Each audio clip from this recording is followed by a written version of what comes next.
Now to the crisis on our southern border. Vice President Harris still taking heat for a trip to El Paso, Texas on Friday. Critics this weekend are faulting her for not visiting the epicenter of the crisis that happens to be hundreds of miles away in the Rio Grande Valley, and for taking 3 months to go to the border in the first place. She says she is focusing on the roots of the crisis, which is why she went to Guatemala and Mexico City. Meanwhile, officials say the migrant surge is not letting up, despite the scorching heat that has already caused some deaths of migrants and the other dangers they face.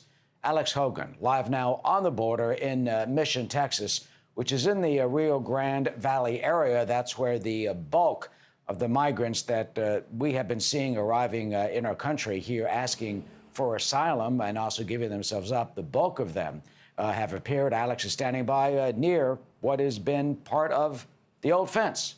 Hi, Alex. Hi, Eric. That's right. This is part of the unfinished border wall. It appears there's some construction underway, likely maintenance or what appears to be maintenance.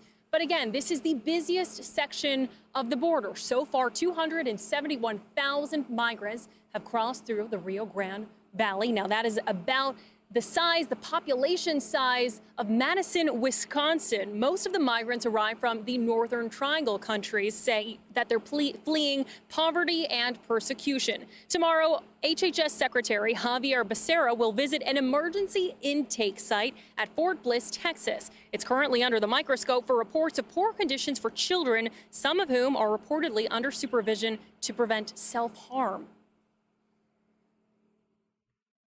Advocates and the children themselves have documented inadequate conditions in that facility, and the Biden administration has said that it is working to improve conditions.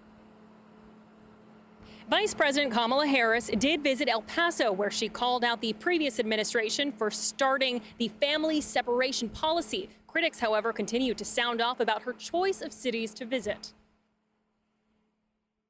El Paso is a wonderful community. It's a vibrant border community, important city in Texas. But it's not the epicenter of the crisis. The epicenter of the crisis, as you said, is 800 miles away in the Rio Grande Valley. Now, here in the Rio Grande Valley, the threat, of course, of children harming themselves is very real after the journey that they have been through.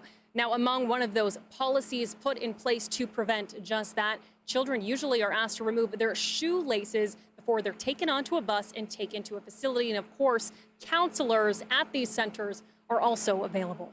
Eric. All right, Alex, on the border. Thank you. Arthel? Eric, President. Hey, Sean Hannity here. Hey, click here to subscribe to Fox News YouTube page and catch our hottest interviews and most compelling analysis. You will not get it anywhere else.